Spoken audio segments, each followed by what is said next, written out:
Assalamualaikum warahmatullahi wabarakatuh. Halo semuanya, perkenalkan nama saya Mauria Kalista Biril dari Prodi Hukum Pidana Islam Fakultas Syariah dengan NIM 252131055. Di sini saya akan membacakan beberapa surah seperti surah Al-Baqarah ayat 26, surah Al-Baqarah ayat 260, dan yang terakhir Ali Imran ayat 7. Di sini saya juga akan membacakan mengenai ulasan ilmiah singkatnya, yang pastinya juga terjemahannya dan renungan menurut saya. Di sini saya akan membacakan surah Al-Baqarah ayat 26. A'udzu billahi minasyaitonir rajim. Bismillahirrahmanirrahim. Innallaha la yastahi ay yadriba masalam ma ba'udatan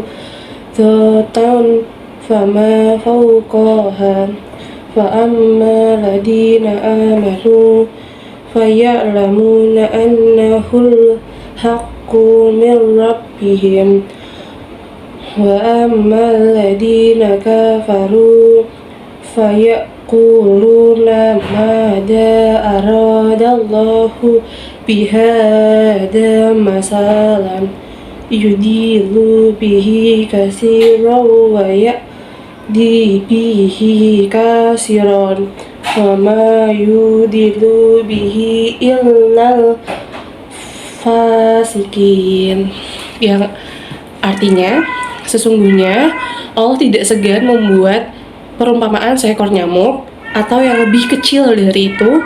Adapun orang-orang yang beriman, mereka tahu bahwa itu kebenaran dari Tuhan. Tetapi mereka yang kafir berkata, apa maksud Allah dengan perumpamaan ini? Dengan perumpamaan itu banyak orang yang dibiarkannya sesat. Dengan itu, banyak pula orang yang diberikannya petunjuk, tetapi tidak ada yang disesatkan dengan perumpamaan itu selain orang-orang yang fasik. Pula, ulasan ilmiah singkat. Ayat ini dapat dianalisis melalui lensa linguistik, psikologis, dan filosofi. Al-Quran menggunakan perumpamaan sederhana seperti nyamuk untuk mengilustrasikan kekuasaan ilahi. Seperti guru yang menggunakan cerita anak-anak untuk mengajar pelajaran penting. Tujuannya adalah untuk menguji hati manusia. Orang yang beriman akan mengerti dan percaya, sedangkan orang yang ragu mungkin dia tidak akan paham.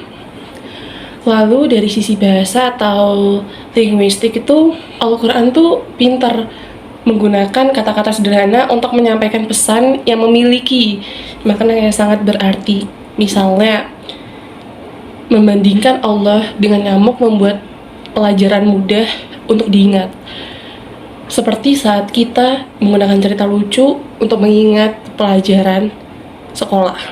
Lalu, dari sisi pikiran manusia atau psikologis, ayat ini tuh menunjukkan bahwa orang sering melihat sesuatu sesuai dengan apa yang sudah mereka percaya. Contohnya, jika kamu sudah yakin Allah ada, maka contoh seperti nyamuk akan terasa berarti dan benar. Namun, jika kamu ragu, kamu mungkin akan bertanya-tanya apa sih yang dibicarakan oleh ayat ini. Ini mirip dengan bagaimana kita memilih berita yang sesuai dengan pendapat kita masing-masing. Lalu, dari sisi pemikiran besar atau filosofi, ayat ini tuh mengingatkan bahwa Allah itu yang mengatur segalanya, dan kita nggak bisa tahu segalanya. Ini tuh seperti mengatakan bahwa hidup yang kita jalanin itu adalah sebuah teka-teki, jadi kita nggak akan pernah tahu jawabannya apa, karena yang cuma tahu itu cuma Allah. Dan ayat ini tuh adalah pengingat untuk kita untuk bisa selalu belajar dan percaya. Lalu renungan dari saya adalah bahwa segala hal yang sederhana itu pasti memiliki makna yang sangat luar biasa. Kita tuh harus selalu yakin dan percaya bahwa Allah itu selalu mengatur segalanya. Percayakan semua kepada Allah Subhanahu wa Ta'ala. Lalu saya akan membacakan surah Al-Baqarah ayat 260. Wa idza qala Ibrahimu rabbi arini kaifa tuhyil mauta qala awalam tu'min Qala bala walakin liyadma'inna qalbi. Qala fakhud arba'atan minnat tayri fasurhunna ilaika summa ala kulli jabalim minhunna juz'an summa da'uhunna yatinaka sa'yan wa'lam annallaha azizul hakim, yang artinya, dan ingatlah ketika Ibrahim berkata, ya Tuhanku, perlihatkanlah kepadaku bagaimana engkau menghidupkan orang mati. Lalu Allah berfirman, belum percayakah engkau? Dia, Ibrahim, menjawab, aku percaya, tetapi agar hatiku tenang. Dia, Allah berfirman, kalau begitu ambillah 4 ekor burung, lalu cincanglah olehmu, kemudian letakkanlah di atas masing-masing bukit satu bagian. Kemudian panggillah mereka, niscaya mereka datang kepadamu dengan segera. Ketahuilah bahwa Allah Maha Perkasa, Maha Bijaksana. Ulasan ilmiah singkat mengenai surah Al-Baqarah ayat 260. Dari perspektif ilmiah, ayat ini tuh dapat dianalisis melalui lensa biologis, psikologis, dan filosofis. Menunjukkan bagaimana Al-Quran itu mengintegrasikan konsep-konsep alamiah dengan pelajaran spiritual. Secara keseluruhan, ayat ini tuh mengilustrasikan kekuasaan Allah atas kehidupan dan kematian, sambil mendorong pemahaman yang lebih dalam tentang iman. Perspektif biologis itu, ayat ini tuh menyentuh tema regenerasi dan kehidupan yang mirip dengan prinsip-prinsip biologis modern, seperti regenerasi sel dan reproduksi. Contohnya seperti perintah Allah kepada Nabi Ibrahim untuk memotong 4 burung dan menghidupkannya kembali. Ini menunjukkan kebijaksanaan Al-Quran dalam menggambarkan fenomena alam sebagai bukti kekuasaan ilahi meskipun dalam konteks mukjizat yang melampaui hukum fisika biasa. Lalu ada perspektif psikologis. Ayat ini mengeksplorasi dinamika iman dan keraguan manusia, bahwa iman yang sejati melibatkan penerimaan tanpa ragu sambil menekankan bahwa pengalaman langsung seperti mukjizat dapat memperkuat kesehatan mental dan spiritual. Lalu ada perspektif filosofi. Ayat ini membahas epistemologi atau teori pengetahuan dengan menunjukkan bahwa bukti empiris bukanlah satu-satunya dasar iman, melainkan bagian dari rencana ilahi. Ayat ini mengingatkan bahwa Allah Maha Kuasa atau Aziz dan Maha Bijaksana atau Hakim, yang dapat dihubungkan dengan prinsip-prinsip kosmologi modern yang menjelaskan asal-usul kehidupan. Lalu renungkan dari saya bahwa Allah memiliki kekuasaan atas kehidupan, yang dimana Allah mengatur segala sesuatu, termasuk kehidupan dan kematian.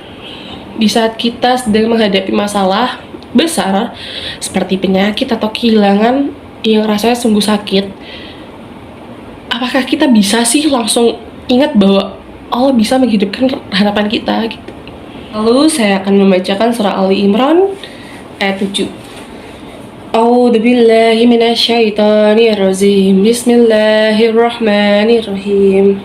Huwallazi anzala 'alaikal kitaba minhu ayatun muhkamatun hunna ummul kitabi wa ukharu mutasyabihat fa'ammal ladzina fi qulubihim zayghun fayattabi'unna ma tasyabaha minhu ibtiga'al fitnata wa ibtiga'a ta'wili wa ma ya'lamu ta'wilahu illallah warasikhuna fil ilmi yaquluna amanna bihi kullum min indi rabbina wa ma yazzakaru illa ulul albab, yang artinya dialah yang menurunkan kitab Al-Quran kepadamu Muhammad. Di antaranya ada ayat-ayat yang muhkamat, itulah pokok-pokok kitab Al-Quran, yang lainnya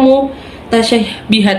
Adapun orang-orang yang dalam hatinya condong pada kesesatan, mereka mengikuti yang mutasyabihat untuk mencari-cari fitnah dan untuk mencari-cari takwilnya, padahal tidak ada yang mengetahui takwilnya kecuali Allah. Dan orang-orang yang ilmunya mendalam berkata, kami beriman kepada Al-Quran, semuanya dari sisi Tuhan kami. Tidak ada yang dapat mengambil pelajaran kecuali orang yang berakal. Lalu, ulasan ilmiah singkat mengenai surah Ali Imran ayat 7. Dari perspektif ilmiah, ayat ini dapat dianalisis melalui lensa linguistik, psikologis, dan filosofis yang menunjukkan bagaimana Al-Quran mengatasi kompleksitas bahasa dan pemahaman manusia. Ayat ini menekankan perbedaan antara teks yang langsung dan yang memerlukan interpretasi, sambil mengilustrasikan dampaknya terhadap keyakinan. Yang pertama ada perspektif linguistik. Ayat ini tuh menggambarkan struktur bahasa Al-Quran sebagai campuran antara mahkam, teks literal yang mudah dipahami, dan mutasyabih, teks simbolis. Secara ilmiah ini tuh menunjukkan efisiensi bahasa sebagai alat komunikasi, di mana elemen kiasan membantu membangun lapisan makna yang lebih dalam, serupa dengan bagaimana algoritma EA memproses data ambigu untuk menghasilkan interpretasi yang akurat. Lalu perspektif psikologis, ayat ini tuh menyoroti bagaimana kondisi hati dan pikiran mempengaruhi interpretasi teks, seperti kayak orang-orang yang dalam hati mereka ada penyakit yang cenderung menyalahartikan ayat kiasan untuk menciptakan fitnah, dan sedangkan orang berilmu tuh malah sebaliknya, menerima keseluruhan teks sebagai kebenaran yang mencerminkan resiliensi dan kemampuan adaptasi, membantu dalam membangun kestabilan emosional melalui keyakinan. Terus secara perspektif filosofis, ayat itu membahas teori pengetahuan dengan pernyataan bahwa hanya Allah yang benar-benar mengetahui interpretasi akhir, sementara manusia yang berakal dapat mendekatinya. Lalu renungan dari saya bahwa ke dalam makna Al-Quran sebagai panduan mengajarkan bahwa Al-Quran dirancang dengan lapisan makna, seperti sebuah buku yang bisa dibaca berulang kali tapi selalu memberikan wawasan baru, mengingatkan kita untuk menghargai Al-Quran. Sekian dari saya. Wassalamualaikum warahmatullahi wabarakatuh. Bye-bye.